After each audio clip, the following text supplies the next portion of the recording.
শুরু হচ্ছে বিধানসভার বাদল অধিবেশন এবং তার আগেই আজকে পিএসসি কমিটির বিশেষ বৈঠক হলো। আলিপুরদুয়ারের বিধায়ক তথা পিএসসি কমিটির চেয়ারম্যান সুমন কাঞ্জিলাল সহ অন্যরা উপস্থিত ছিলেন। কী বিষয় উঠে এলো এবং কী দাবি থাকবে এবং এই বিধানসভায় সমস্ত নিয়ে আমি কথা বলবো। আমার সঙ্গে আছেন আলিপুরদুয়ারের বিধায়ক সুমন কাঞ্জিলাল, পিএসসি কমিটির চেয়ারম্যান। দাদা, 9 তারিখ থেকে বাদল অধিবেশন শুরু হচ্ছে, কী বিষয়গুলো উঠবে তার আগে কী আলোচনা হলো? আজকে আমাদের একটা বিধানসভায় গুরুত্বপূর্ণ স্ট্যান্ডিং কমিটির বৈঠক ছিল। সেই স্ট্যান্ডিং কমিটির বৈঠকে আলোচনার পর আমরা মূলত আমাদের এই মুহূর্তে আলিপুরদুয়ার তথা ডুয়ার্স তথা উত্তরবঙ্গে বৃষ্টিজনিত কারণে যে সমস্যাগুলো তৈরি হচ্ছে, বিশেষ করে অতিবৃষ্টিজনিত কারণ এবং ভুটান পাহাড়ে বৃষ্টি, সেই ভুটানের জল, এই নিয়ে আপনারা জানেন যে বিগত 3-4 দিন ধরে রীতিমতন ডুয়ার্স এলাকাতে মানে জলের যে প্লাবিত হচ্ছে একটা তাণ্ডব চলছে। গত 48 ঘন্টায় আলিপুরদুয়ার তথা সমতলে যত না বৃষ্টিপাত হয়েছে তার থেকে অনেক বেশি বৃষ্টিপাত ভুটানে হয়েছে।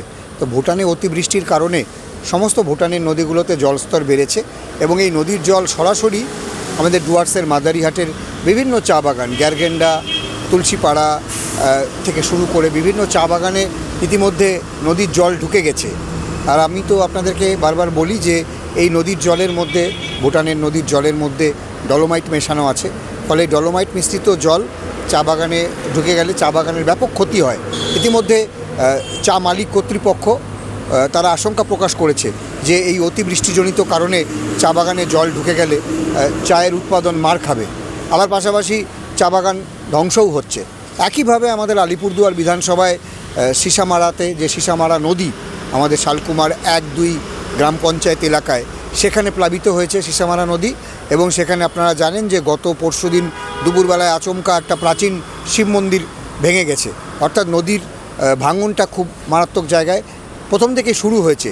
এই সমস্ত বিষয়গুলো নিয়ে আজকে বিধানসভায় একদিনের বৈঠকে আমি আজকে এসেছিলাম, এগুলো নিয়ে আলোচনা করলাম এবং গোটা বিষয়টা আমরা সংশ্লিষ্ট সেচ দপ্তরকেও জানিয়েছি। এবং আপনারা জানেন যে ইতিমধ্যে মুখ্যমন্ত্রীর নির্দেশে, মাননীয় মুখ্যমন্ত্রী মমতা বন্দ্যোপাধ্যায়ের নির্দেশে সেচ দপ্তর এই ডিজাস্টার ম্যানেজমেন্ট সংক্রান্ত কাজ ডুয়ার্সে শুরু করেছে।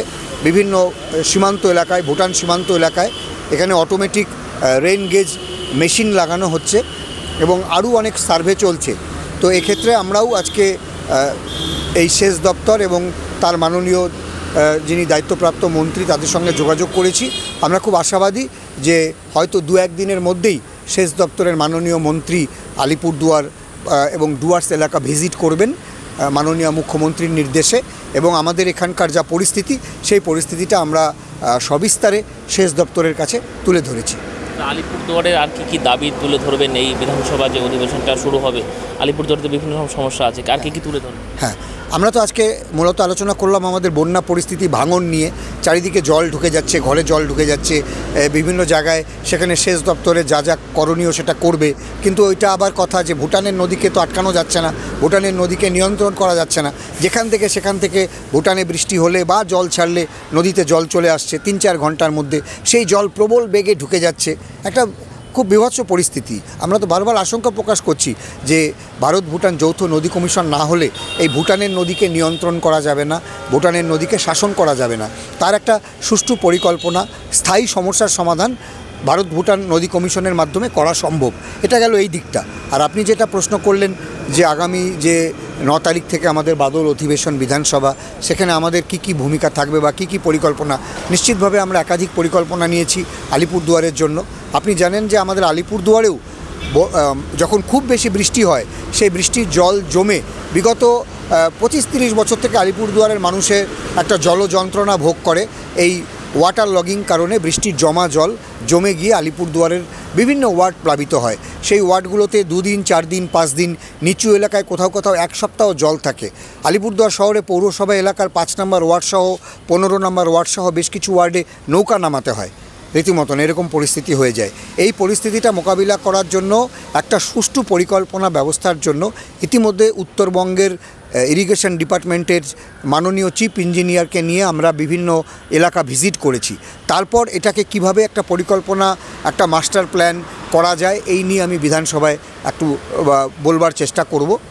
এবং আপনি জানেন যে আমাদের আরেকটা বড় সমস্যা আমাদের আলিপুরদুয়ার শহরে, সেটা হচ্ছে আলিপুরদুয়ার থেকে কুচবিহার যাওয়া বা ফালাকাটা হয়ে অন্য জায়গার জন্য আমাদের একটা যে কালজানি নদীর উপর সেতু আছে, কালজানি ব্রিজ, এই কালজানি ব্রিজটা অত্যন্ত দুর্বল হয়ে পড়েছে।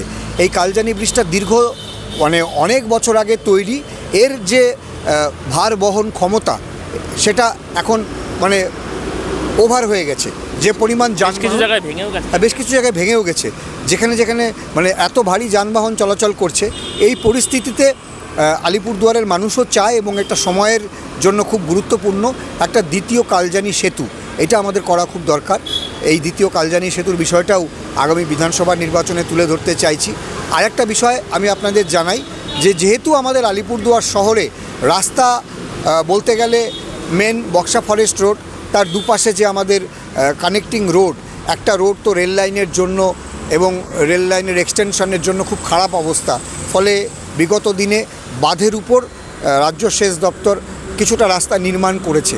এবার বাঁধের উপরের রাস্তাটাকে আমরা আরও এক্সটেন্ড করতে চাইছি, আরও আপনার পূর্ব দিকে নিয়ে গিয়ে বকরিবাড়ি মোড় অবধি বা তারও একটু আগিয়ে গিয়ে শোভাগঞ্জ অবধি, এবং এইদিকে পুরো বিবেকানন্দ 2 গ্রাম পঞ্চায়েতের পল্লীমঙ্গল এলাকা পর্যন্ত বাঁধের রাস্তার সম্প্রসারণের একটা প্রস্তাব ইতিমধ্যেই বিভিন্ন তরফে দেওয়া হয়েছে। সেটাও আমি এবার বিধানসভায় একটু সকলের দৃষ্টি আকর্ষণ করতে চাই। আর স্বাস্থ্য বিষয়ে আপনি জানেন যে আমাদের মাননীয় মুখ্যমন্ত্রী স্বাস্থ্য ব্যবস্থাটাকে ঢেলে সাজানোর চেষ্টা করেছেন এবং আলিপুরদুয়ার জেলা হাসপাতালে সম্প্রতি 18 জন বিশেষজ্ঞ চিকিৎসক নিয়োগ হয়েছে।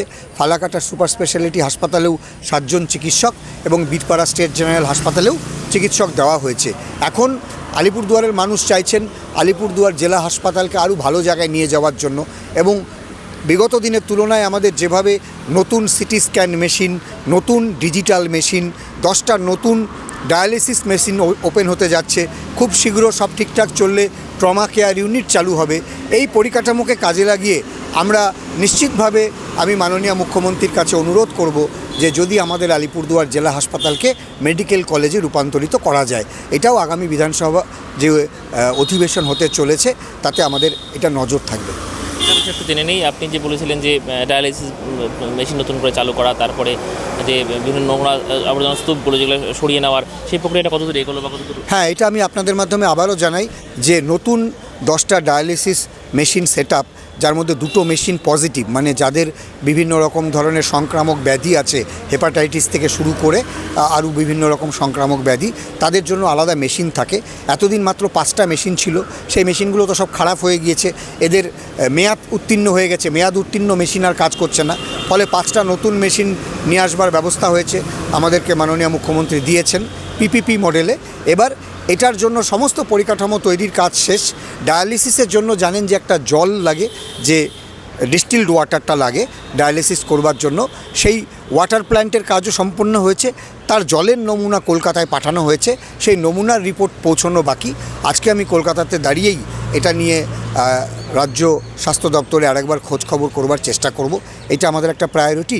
আর আপনি জানেন যে আমরা আলিপুরদুয়ার জেলা হাসপাতালে প্রায় 25 বছরের ময়লা আবর্জনার পাহাড় একদম চিরতরে সরিয়ে ফেলবার জন্য আমরা সেখানে একটা টেন্ডার প্রক্রিয়া রাজ্য স্বাস্থ্য দপ্তর চালু করেছে। সেই টেন্ডার প্রক্রিয়াটা আমরা যাতে খুব দ্রুত হয়, কাজে লাগে, সেটার জন্য আমরা তদবির করছি। খুব আশা করছি এগুলো আমরা খুব তাড়াতাড়ি করে ফেলতে পারবো। দর্শক বন্ধুরা, আমরা কথা বললাম সুমন কাঞ্জিলাল পিএসসি কমিটির চেয়ারম্যান আলিপুরদুয়ারের বিধায়কের সঙ্গে। আগামী 9 জুন থেকে শুরু হচ্ছে এই বিধানসভা বাদল অধিবেশন। তার আগে আজকে পিএসসি কমিটির বিশেষ বৈঠক হলো। কী কী দাবি তিনি উত্থাপন করবেন এবং অন্যান্য আরও কী কী বিষয় রয়েছে, সমস্ত বিষয়ে আমরা কথা বললাম তার সঙ্গে। বিভিন্ন ভিডিও দেখতে চোখ রাখুন উত্তরের সংবাদের পর্দায়। ধন্যবাদ।